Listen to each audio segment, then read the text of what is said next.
पति की आयु बढ़ाने वाला, दाम्पत्य जीवन में सुख समृद्धि लाने वाला। आखिर कब है वट सावित्री व्रत और क्या है इसकी पौराणिक कहानी, आइए जानते हैं इस वीडियो में।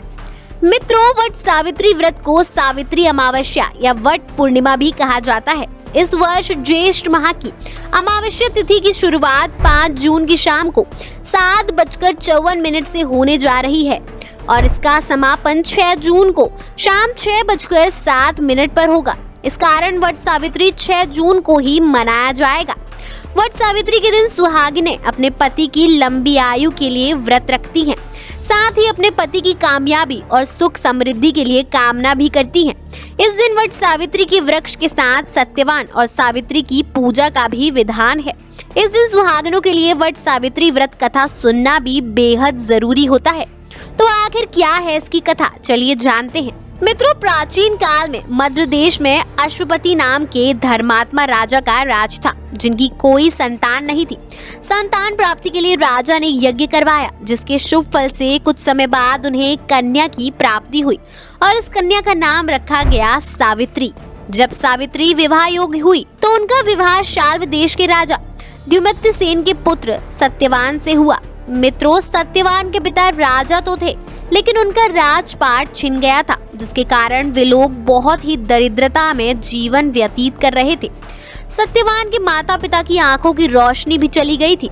इस सब विपदाओं के चलते सत्यवान जंगल से लकड़ी काट कर लाते और उन्हें बेचकर जैसे तैसे अपना गुजारा करते थे। जब सावित्री और सत्यवान के विवाह की बात चली, तब नारद मुनि ने सावित्री के पिता राजा अश्वपति को बताया कि सत्यवान अल्पायु है, विवाह के 1 वर्ष बाद ही उनकी मृत्यु हो जाएगी। जिसके बाद सावित्री के पिता ने उन्हें समझाने के बहुत प्रयास किए कि वो विवाह ना करें, परंतु सावित्री यह सब जानने के बाद भी अपने निर्णय पर अडिग रही।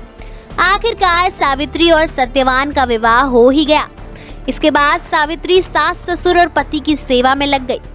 समय बीतता गया और वह दिन भी आ गया जब नारद मुनि ने सत्यवान की मृत्यु के लिए बताया था। उसी दिन सावित्री भी सत्यवान के साथ वन गई हुई थी। वन में सत्यवान लकड़ी काटने के लिए जैसे ही एक वट वृक्ष पर चढ़ने लगा कि उसके सर में असहनीय पीड़ा होने लगी। मूर्छित सा होकर वह सावित्री की गोद में सिर रखकर लेट गया। कुछ ही समय में उनके सामने अनेक दूतों के साथ स्वयं यमराज खड़े हुए थे। यमराज सत्यवान की आत्मा को लेकर दक्षिण दिशा की ओर चलने लगे, लेकिन पतिव्रता सावित्री भी उनके पीछे पीछे चलने लगी।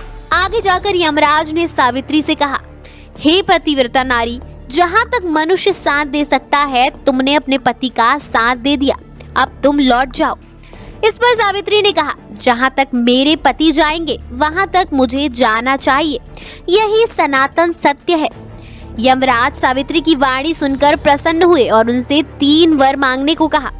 सावित्री ने कहा, मेरे सास ससुर अंधे हैं, उन्हें नेत्र ज्योति दे। यमराज ने तथास्तु कहकर उसे लौट जाने को कहा और आगे बढ़ने लगे, किंतु सावित्री यम के पीछे ही चलती रही। यमराज ने प्रसन्न होकर पुनः वर मांगने को कहा। सावित्री ने वर मांगा, मेरे ससुर का खोया हुआ राज उन्हें वापस मिल जाए। और अंततः सावित्री ने यमदेव से वर मांगा, मैं सत्यवान के 100 पुत्रों की माँ बनना चाहती हूँ, कृपा कर आप मुझे यह वरदान दे। यमदेव ने सावित्री की पति भक्ति से प्रसन्न हो तथास्तु कह दिया। जिसके बाद सावित्री ने कहा कि मेरे पति के प्राण तो आप लेकर जा रहे हैं, तो आपका पुत्र प्राप्ति का वरदान कैसे पूर्ण होगा। तब यमदेव ने अंतिम वरदान को पूरा करने के लिए सत्यवान की जीवन आत्मा को पाश से मुक्त कर दिया। जब सावित्री दोबारा उसी वट वृक्ष के पास लौटी तो उन्होंने पाया कि वट वृक्ष के नीचे पड़े सत्यवान का मृत शरीर हरकत कर रहा है।